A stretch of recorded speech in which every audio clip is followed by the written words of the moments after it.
Grappling is grappling, whether it be gi BJJ, no gi BJJ, sumo wrestling, Turkish oil wrestling, or classic amateur freestyle wrestling.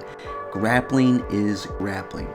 What separates these martial arts and these different grappling formats is the rules and the ways you score points. Wrestling is undeniably becoming more and more popular in no-gi BJJ. Wrestlers are transitioning to no-gi BJJ, and BJJ athletes are pulling guard less due to the rule set of ADCC and what have you. However, you cannot apply the same exact wrestling from collegiate wrestling into BJJ wrestling.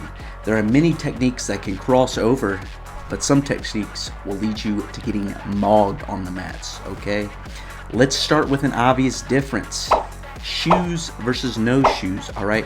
Shoes allow wrestlers to have more traction on the mat and to explode into their techniques, okay?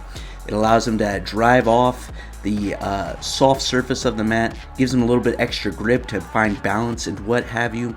Whereas in BJJ, you do not have shoes on, because if you did have shoes on, you would easily get heel hooked and other straight ankle locks and what have you, okay? So you go barefoot.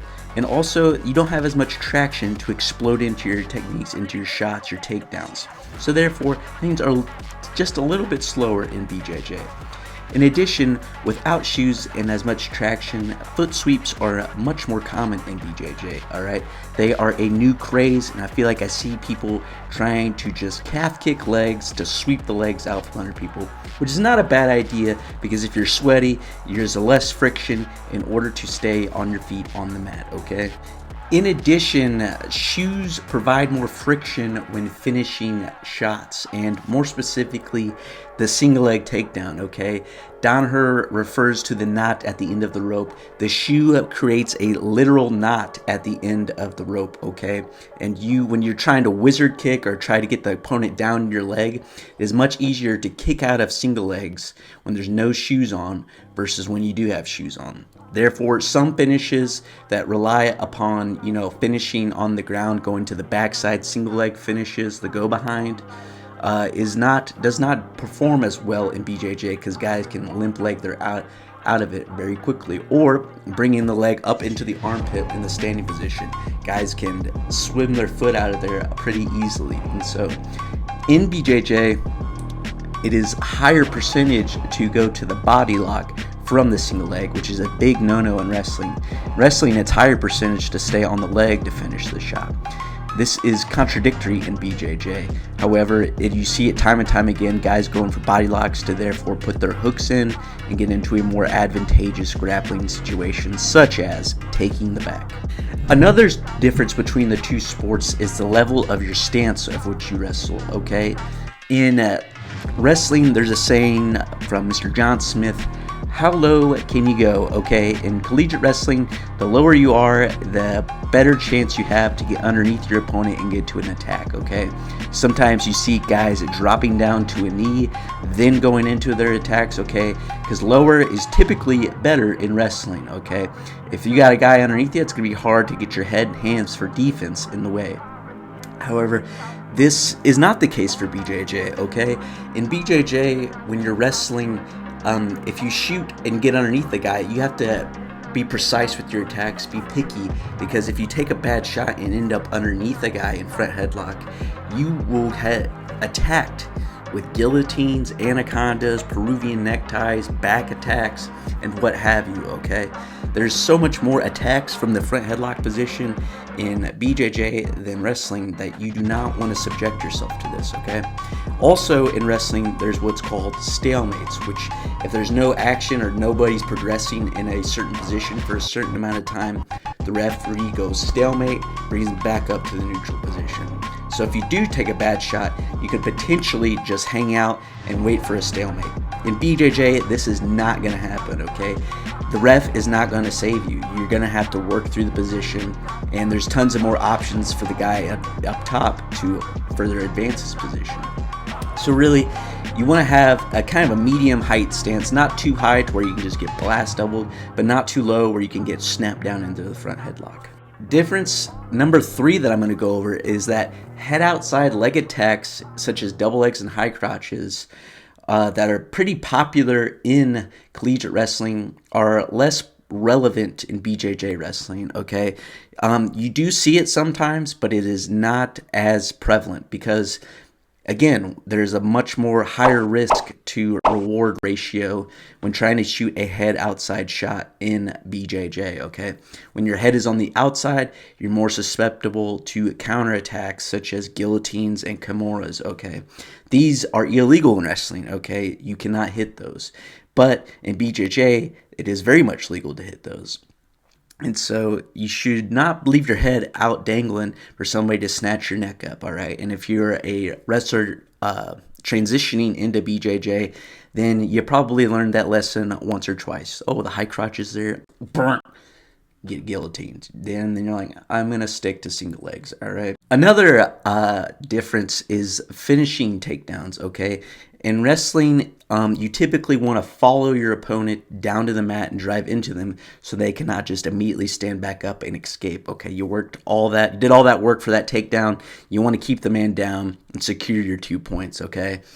It is ill-advised to follow your opponent down in BJJ, okay? You kind of want them to land first, and then that way you can set up a passing lane or a position to get to the back, okay? If you follow them into the mat, chances are you're going to end up in a dangerous guard or a dangerous submission, such as a triangle, okay? Or a full close guard. And being in a full close guard freaking sucks, okay? It is hard to get out of. And usually it puts you on the back foot when trying to escape this because the man has tons of attacks, especially nowadays when K-guard is becoming more popular, okay? The next difference I'm going to be going over is scrambling, or as the Danaher faithful say, scrimmage wrestling, okay? In wrestling, when you're scrambling on the feet, the only thing you got to worry about is the danger rule and the 3-second danger rule, okay? And this is like when you're exposed, you expose your back to the mat for more than 3 seconds. The ref will go 1, 2, 3, and then he'll signal takedown, or now it's 3-point takedown, and then he'll start counting near fall if you're still on your back. This is obviously not a thing in BJJ. You can stay with your back exposed for long periods of time. So threatening back exposure doesn't really help you in scrimmage wrestling or wrestling scrambles in BJJ. Also, once again, there's stalemates. Like if you can hold a guy in a position and not let him advance position, you can have the ref save you and bring you back up to the feet. In BJJ, this is non-existent. You gotta work through the position somehow, and a ref is not going to step in and save you. And then also what you kind of see is common in wrestling is some guys will put themselves in what's called potentially dangerous positions, and you'll see the ref go like that or whatever, and this is like a position where the ref thinks, oh, this guy's going to get injured, I got to stop it, and then once they stop it, they put him back to neutral, back to square one, you know. This is obviously not a thing in BJJ, all right? The idea of the sport is to put your opponent in potentially dangerous situations, and is up to the guy who's in the dangerous situation to either move to not get his knee blown out or tap. But yeah, nobody is going to be like, whoa, that looks dangerous, stop. They're just going to let it go and let your shit snap. And then one of the last, but I would think most important differences between collegiate wrestling and BJJ wrestling is that in BJJ, guys, people could say, fuck your wrestling and just sit right down, okay? This is not wrestling, all right? There is an ability to wrestle, but 90% of the sport is about the ground game. 10% or maybe even less is about the feet or the takedowns, okay? You know, in any rule set in BJJ, a guy could just sit down and nullify the wrestling. If he knows he's a better wrestler, he can immediately take that away simply by just sitting down, okay? And now you got to go to Jiu-jitsu, all right? So just keep this in mind. It doesn't matter how many hours you spend, how many years you spent. This could be nullified by just sitting down, and therefore it is a straight-up Jiu-jitsu match, not a wrestling match, all right? Chats, thank you for tuning into this video. Please take a look at some of the sponsors, Psychopharma, code CHADJitsu, for 15% off, and Johnny Slicks for 10% off. Again, code ChadJitsu. And once again, please check out xmarshall.com for some sweet custom gear, for some sweet rash guards. That is Chad Jitsu, all capitals, for that discount code. You'll get 15% off at X Marshall. Thank you for watching the video, and I'll see you next time.